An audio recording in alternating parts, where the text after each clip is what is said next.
You're listening to the Monocle Daily, first broadcast on the 13th of April, 2026 on Monocle Radio. The United States tries to out-blockade Iran's blockade. Could Cuba be next? And should we be resurrecting the dead with AI? I'm Andrew Muller. The Monocle Daily starts now.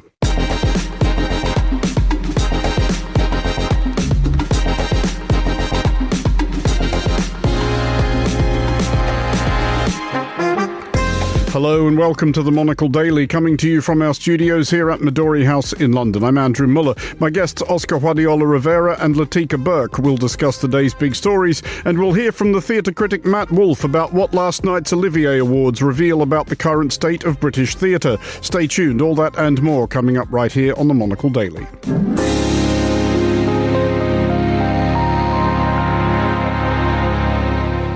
This is the Monocle Daily. I'm Andrew Muller, and I'm joined today by Oscar Guardiola Rivera, Professor in International Law and International Affairs at Birkbeck College, and Latika Burke, Writer-at-Large for the Australian news publication The Nightly. Hello to you both. Hello, Andrew Muller. Great to be here.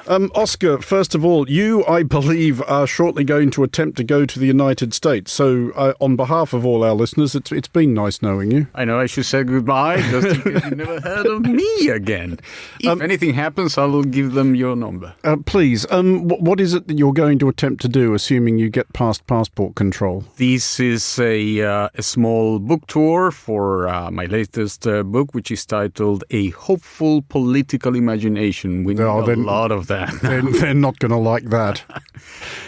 That's an interesting group of people there whom I think we need a bit of hope. They certainly need it. Well, indeed. Would you like to offer us a précis of the book? What is it actually about? We will have you on at a later juncture to talk about it in greater detail, but what's the pitch? The book is part a memoir about how does it feel to grow up at the height of a war, as it happened in Colombia, my home country. And the other part is the story of a group of Black Caribbean poets who witnessed the rise of fascism in Europe in the 40s and devised a way to resist it, at least through poetry. Well, more about that at a later juncture, and I look forward to reading it. Latika, you are recently back from Paris and Amsterdam. Yes, it was a lovely trip. The Eurostar, I just love train travel in this world of flight travel, Andrew. That's the first thing I'll say. Does it not still seem weird to you, though? Because it does to me as an Australian, that you just think, hang on, I was on a train for 2 hours and now I'm in a whole other country. Well, it's even weirder when you come back from the Netherlands because you go through several countries. I know. Yes. Like you can't get from one side of Sydney to the other by train in 2 hours. It weirds me out every single time, and there's still a childish, joyous glee that I experience when it happens. Interesting trip in Paris. I was there discussing with some figures what the French might do on an EU-Australia trade deal, which has just been announced after a long time. Some optimistic signs, Andrew. It looks like the French government may actually back that in, okay, which would be really, really huge. The French trade minister is travelling to Australia this weekend, and we do expect him to come out and say that he would support that. And for the French to shift and say to their own population, who are not known for peaceful displays of resistance, that they are going to accept willingly Australian beef into their market after having signed Mercosur with the EU. I think that's a pretty significant shift we're seeing from Mr. Macron in the dying days of his presidency. And in Amsterdam, well, a really interesting trip. I was there to attend the opening of the Australian company Drone Shield, which is a darling of Australia's startup defence sector. They began counter-drone tech in 2012. So keep that in mind. This is before Crimea. And they've just gone exponential in the last year particularly. Now 70% of their market is European. I asked them as Aussies why on earth they'd set up on the continent instead of London. And they did say thought London would be our natural home for Europe. But unfortunately, there's this thing called Brexit. And we want the single market and we want the EU's rearmament funding. So I guess a good week for the EU. The gift that keeps on giving, yes.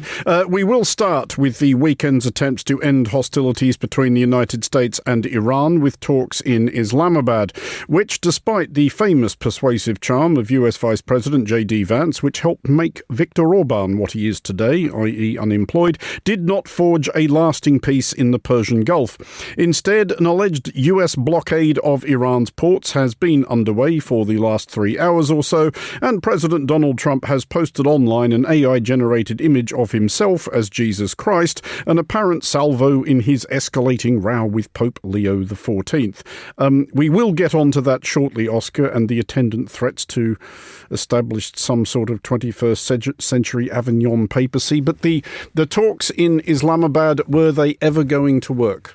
Look, as someone who has had experience in peace talks and negotiations, if you send J.D. Vance and two real estate people to try. I mean, one of whom, in fairness, has the added qualification of literally being the president's son-in-law. You could say that. And if they try to do something like what took the Obama administration, what was it, back in 2019, 2 years and a half, they tried to do it in 21 hours. It would be hard to think that they were taking those talks seriously. They were, I don't know, perhaps a stopover or something of the sort. I don't think they were designed to progress. That said, Latika, were the Iranians trying that hard? Foreign Minister Abbas Araghchi has said agreement was inches away, but that does sound rather like the sort of thing you say when you're trying to hope everyone will blame America. It's very hard to trust and believe what either side says. But I do think the tone is significant. It's not we're coming all guns blazing out again. Are either side saying that? No. So I do think there is still some room here, and I think this is far from over. Now, Donald Trump has just been holding a press conference, Andrew, and he has said that Iran's been back in touch this morning asking for a deal, and that he, as US president, will agree to a deal that involves Iran giving up nuclear weapons. If that's the sticking point, no president has achieved this before. Can Trump? I'm not 100% sure he can't, but it is unlikely, isn't it? But is it also not less likely, Oscar, that Iran will forswear all its nuclear ambitions given recent events? Because it must surely have occurred to at least some people in whatever currently represents Iranian high command, that if we'd had nuclear weapons in the first place, they wouldn't have attacked us. It's inevitable to think that way. In fact, you mentioned Abbas Araghchi. He did say that in reference precisely to this point, there were shifting sign goalposts on behalf of the Americans. And they have also said repeatedly that they're not ready to relinquish their right to, enrich uranium. Not necessarily because they don't want to or they would like to acquire atomic weapons, but mainly because these are the words, because they're ready to demonstrate to the world that they're not going to be told what to do. And yes, given the current context, it would be difficult to think that, ready though they may be to negotiate, they'll be happy to sign as quickly as the Trump administration would like them to. But is the fundamental thing here, Latika, not that the Iranians actually think on balance we're kind of winning here? Why would we stop? I've been testing this with a lot of US military sources who I trust, who aren't necessarily MAGA Republican Hegseth types. And they have told me, look, there's a lot that's not being said about the position and the US strength or dominance or not here. And they have cautioned me from that view, and I don't think it's spin. I think have a look at what happens with the blockade, and we will see, because it's clear that the US now is making a fresh attempt to reassert dominance over the Strait of Hormuz. And if it's right that they have obliterated the bulk of the Navy and now what's left are these fast attack ships, which Mr. Trump has been posting about today, that is a capability that the US can feasibly take out. Now, obviously we can all look at this and say this should all have been programmed in from day one. It's absurd that they're coming back to finish the job. It's nutty that they didn't assemble a coalition. Keep in mind too that France has come out today and said we are going to assemble with the UK a coalition to look at monitoring enforcement in the Strait of Hormuz. Trump has softened a bit his tone on NATO in the last 24 hours, saying now they want to contribute, they want to come and help. So I do think there is more happening behind the scenes here that may not suggest Iranian dominance just for now. Well, having said that, to blockade the Strait of Hormuz, that's a major undertaking. I mean, you need at least 2 aircraft carriers, a dozen destroyers in the middle and all the way to the south. That's a major undertaking to sustain it. The implications of that, Navy people in the U.S. have been also very cautious about how and if such an undertaking is feasible. But they did put 2 destroyers through, and I do think that's worth noting. But just before we move off this one, Oscar, what do we make of the escalating row with the Vatican? Do we anticipate the 82nd Airborne descending over Rome anytime soon? I mean, that's exactly what you need to do when you're in the middle of, absolutely strategic negotiations.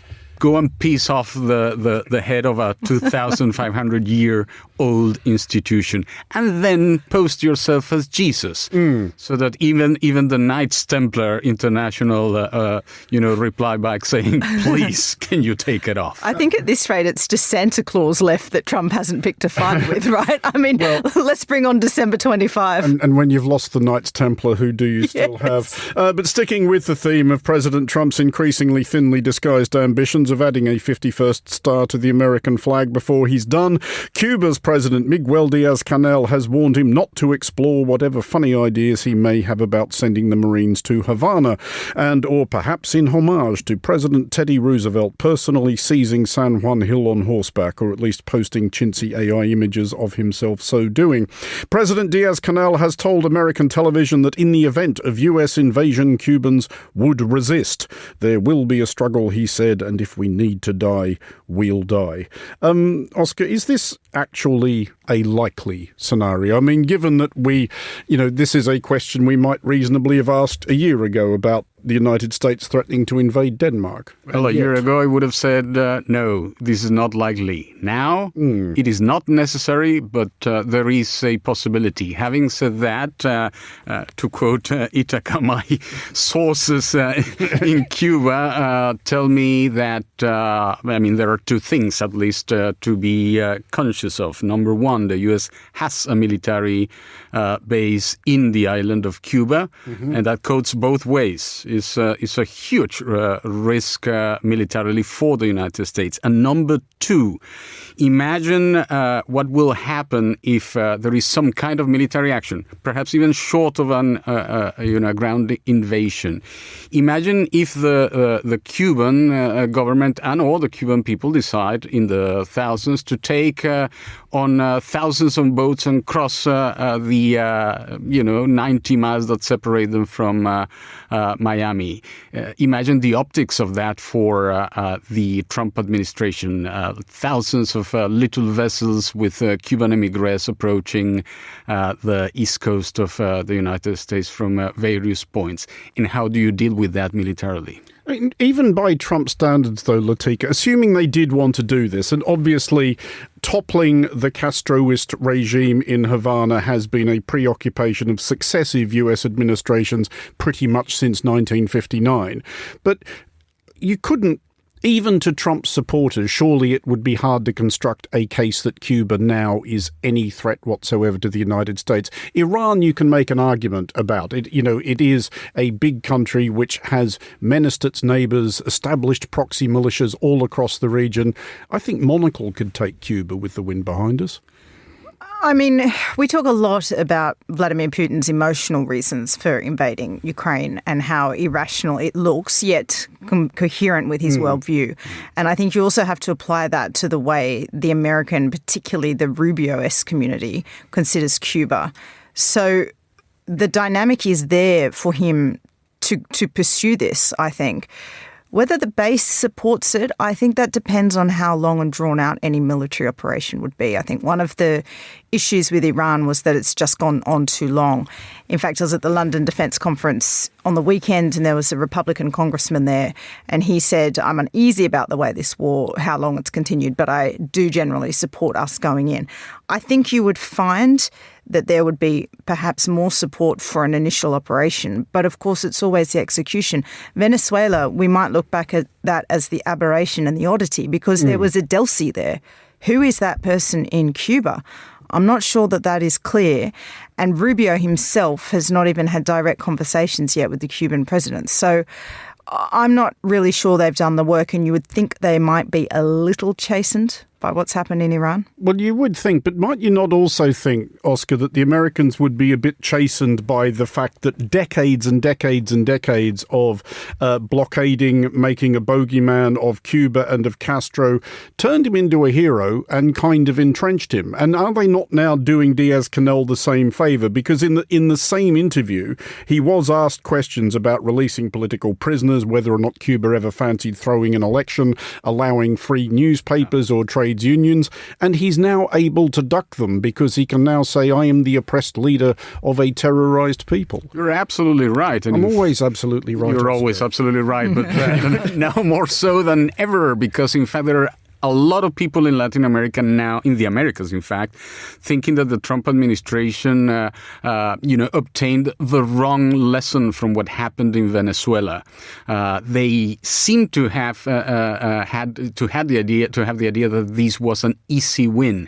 Well, was it? I mean, there is no regime change in Venezuela. We're very far away from any transition. Mm-hmm. The opposition is not doing any better. And again, Delcy Rodriguez, who is not a very popular politician in Venezuela, let alone the Americas, has been raised to the status of a stateswoman and a negotiator. I mean, this is even, in fact, if the Americans continue strangling the Cuban population as they are doing, let us recall that the economic sanctions have a very high human cost. When you talk to people in Cuba, from farmers to people in urban areas, all they say is, look, what I want is something to eat and to do my work. That is not going to happen if the United States continue on this path. And they are emboldening a government, Diaz-Canel, which is not necessarily popular either. So the very idea that this is somehow going to be beneficial for the U.S. is complicated. And I already talked about the optics of all of this. Is really not something that the Americans and, of course, people in the Americas as a whole want to see.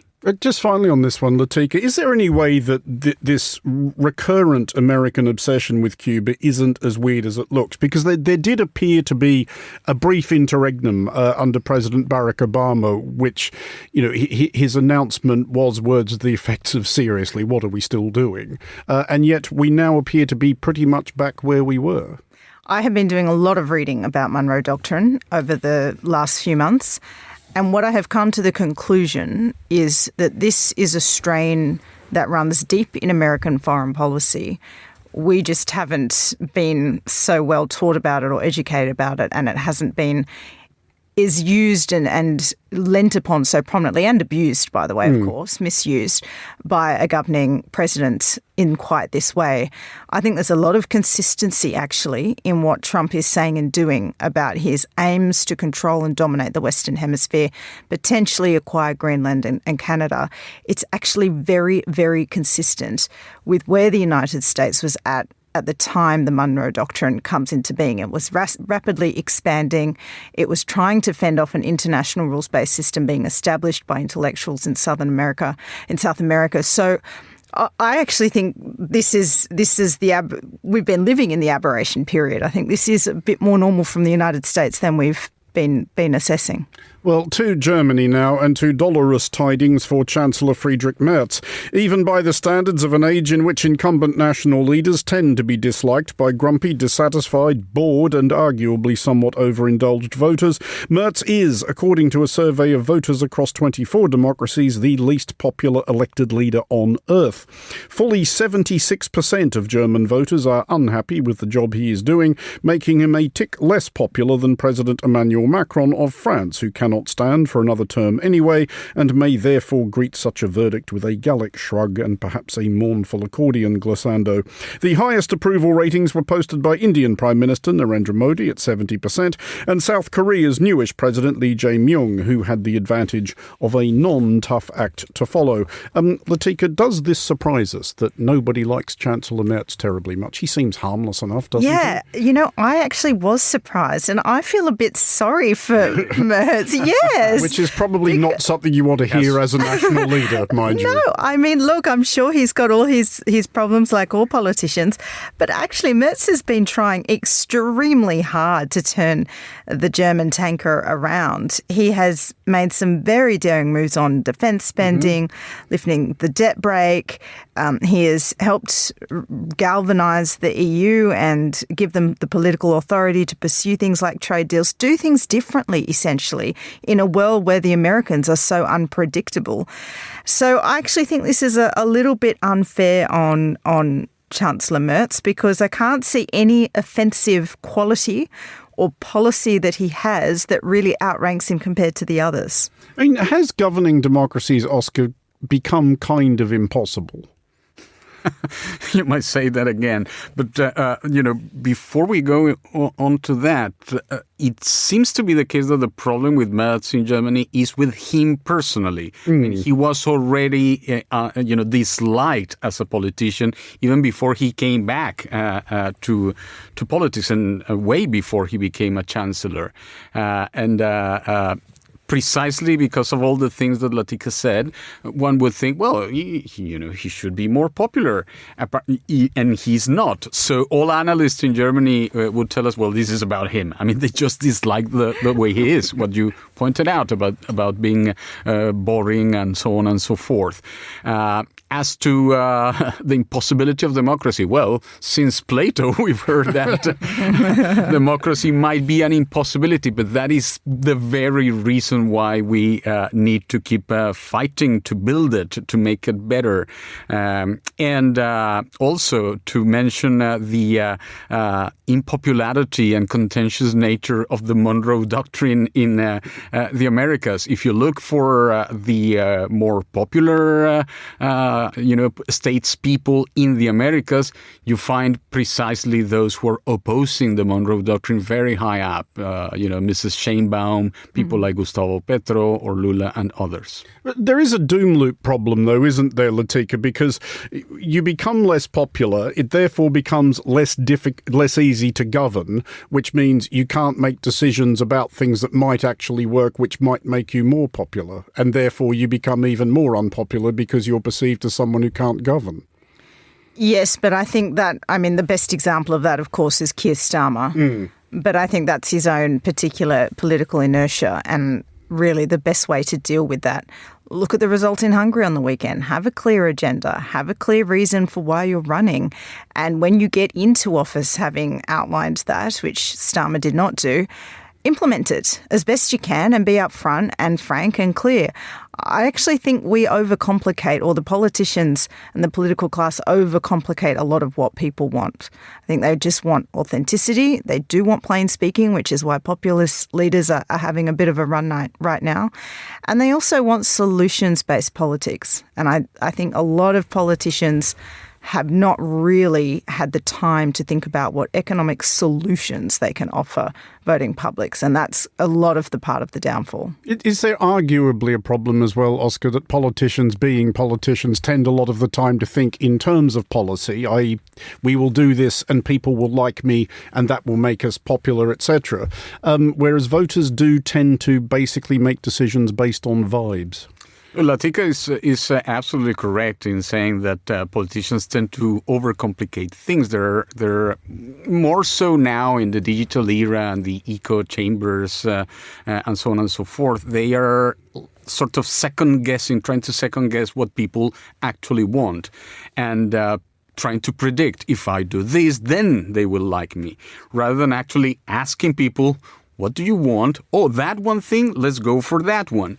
If you look, again, at the sort of more popular statespeople in the Americas that I was referring to before, someone like Mrs. Sheinbaum, her offer of, universal healthcare in Mexico. That's one thing that people will go for, and it's pretty simple and understandable to all. In the case of Gustavo Petro in Colombia, just an end to state violence.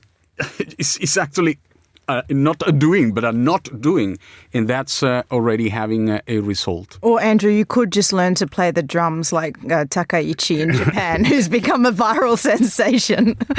That's because she's a fan of Deep Purple. Yes, she is, yes. Well, we will move along to the encroaching AI dystopia, a recent manifestation of which is this. A family in China, it says here, have hired boffins to create an AI clone of a relative killed in a car accident to comfort the 80-something family matriarch. The virtual apparition was assembled from images, videos and recordings supplied by the family, and the apparently unwitting mother now talks to it daily. The digital son has also been programmed to furnish excuses for his failure to visit his elderly parent, citing the need to work a long way from home, but repeatedly promises to visit soon, and who among us, etc. Latika, where are we on this? Well, Black Mirror has called and wants its episode back. Well, exactly. Because I remember this episode so clearly, and it is terrifying that it's coming true, because it's obviously Black Mirror is a dystopia about what tech might bring us in the future. Well, the future is here if we are already doing that. Look, obviously, I'm not a fan of this. I think it's disruptive to the grieving process, and I just worry about where we're going down this track. Well, disruptive to the grieving process, but Oscar, I would contend, is there really an ethical issue with, if you are, and most people listening to this, and I have been through this mill myself, will have experience of having to sort of talk to an extremely elderly relative who really no longer knows who you are or who they are, etc. Is there anything wrong with allowing them to interact with a digital representation of their family if they're not going to know the difference anyway? Has any harm been done? Is it unethical to lie to your elders? Well, the thing is, as you pointed out, or in the question already, you made me think of my grandma and my old aunties. You cannot lie to them. And, if you look at the story, her insistence, the insistence of this grandmother. When are you coming to visit me? Oh, you can tell she's already doubting this thing, and that's unethical. That's a problem. That's a problem because people find the truth, and then what happens? Is there, though, and this, you talk about where this is all leading, Latika, all of this strikes me, and it strikes me as recently as earlier today. I did happen to see across the cafe two people who had come to the cafe together, sitting there not speaking to each other in the slightest, and instead just staring into laptops or phones.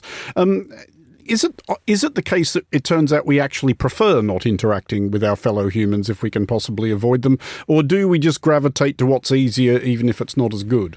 The reason this worries me is because I can see a world where you combine this with AI and it becomes essentially a hologram or a physical form of an AI chatbot. Mm-hmm. And if you look, we're not having a good early experience with these chatbots. We've had some really serious circumstances where children in particular have gone online, been manipulated, talked into self-harming themselves and doing all sorts of things that are just disastrous for their mental health. If we were to unleash that onto unwitting elderly people, I can't imagine all the things that might go wrong, Andrew. And just as a final ethical consideration, Oscar, should we actually be able to, and I'm not even sure how you could frame this in legislation, should we, the living, be able to preemptively prevent anybody from doing the same to us? Or once you're not here, do you not care? Oh, we should do it. No, I mean, the dead have a way of coming back and hunting us, as we all know. I mean, to quote once again Plato, book 7 of the Republic, of course it's easier to get used to the shadows that are being projected on the wall, but that's not the truth. And people find a way outside of the cave when that happens. All hell breaks loose. Well, on that learned note, Oscar Guardiola Rivera and Latika Burke, thanks for joining us. The Daily will be right back after this.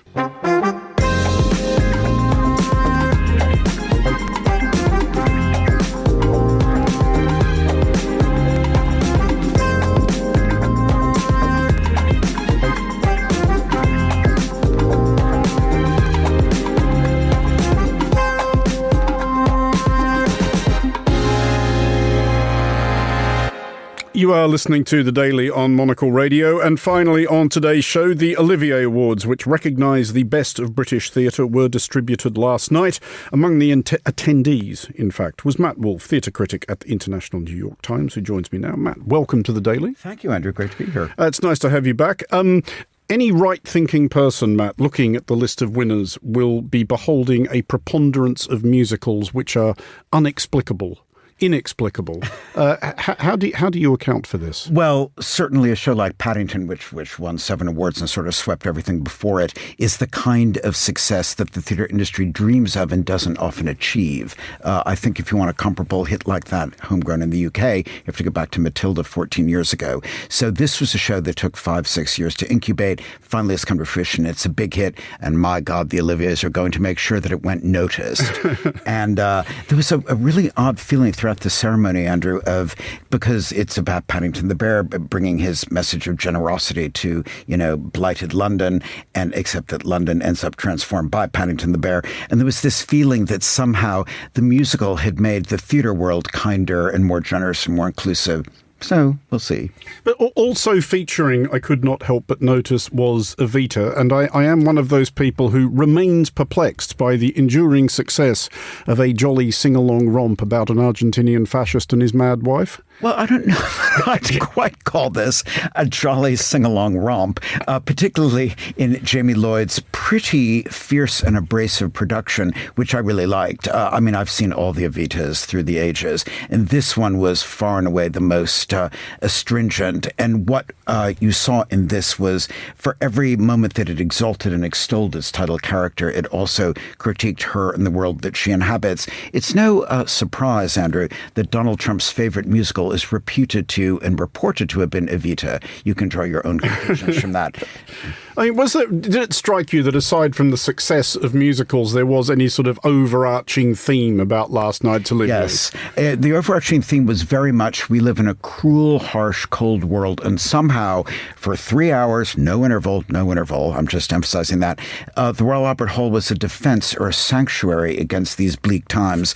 Julie Desmond-Halsh, who won Best Supporting Actress for the play Punch, which is about restorative justice, talked about a world defined by division, violence, conflict, and hate that her play was reacting against. One of the people who creates Paddington the Bear, James Hamid, talked about Paddington reminding us to be welcoming, inquisitive, and most importantly, kind. So there seemed to be something going on almost of, where can you go for respite and refuge, the theatre or the Royal Albert Hall?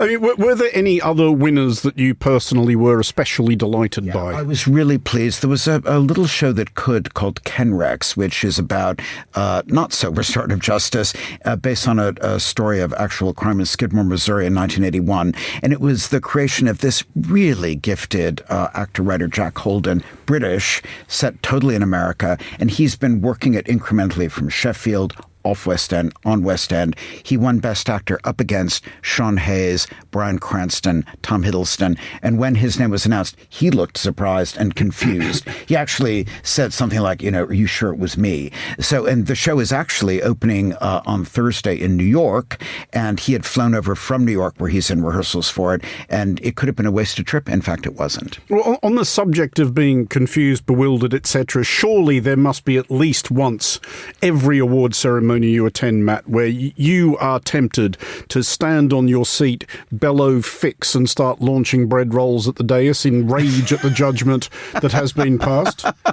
Well, I wanted to do that to help poor Sir Ian McKellen, because he and Helen Mirren came out to present an award, and everything is on auto cue that keeps scrolling, and it became very clear very early that dear Sir Ian, who's not now far off 90, couldn't read the auto cue, and I was right next to the auto cue, so I wanted to sit in my chair and just feed him his lines. He handled it very graciously. Look, I'd love, in an ideal world, I'd love the revival of Tom Stoppard's Arcadia and its brilliant star Isis Hainsworth to have figured, and they didn't. I'd like to have had even more wins for Into the Woods, the Sondheim Show at the Bridge, but it still won Best Musical Revival. So I emerged pretty happy and desperately in need of a pee. Well, just finally then, while we have you here, what in particular on the London stage right now is something that you would recommend, something that perhaps might be cleaning up at next year's Olivier Awards? Well, I would beat a path. She won last night, but I would beat a path to Rosamund Pike in Inter Alia. This is her first play in 14 years. She was visibly moved by winning the prize. It's also another play about the workings of the law. Something is going on here because law is all of a sudden the only topic in town. But it's a great opportunity to see an actress rediscovering her craft and her art and her just love of acting in front of your eyes. Matt Wolfe, thanks for joining us. That is all for this edition of the Monocle Daily. Thanks to our panellists today, Oscar Guardiola Rivera, in fact, and Latika Burke. Today's show was produced by Hassan Anderson and researched by Josefina Astrid-Nagler-Gomez. Our sound engineer was Elliot Greenfield. I'm Andrew Muller here in London. The Daily is back at the same time tomorrow. Thanks for listening.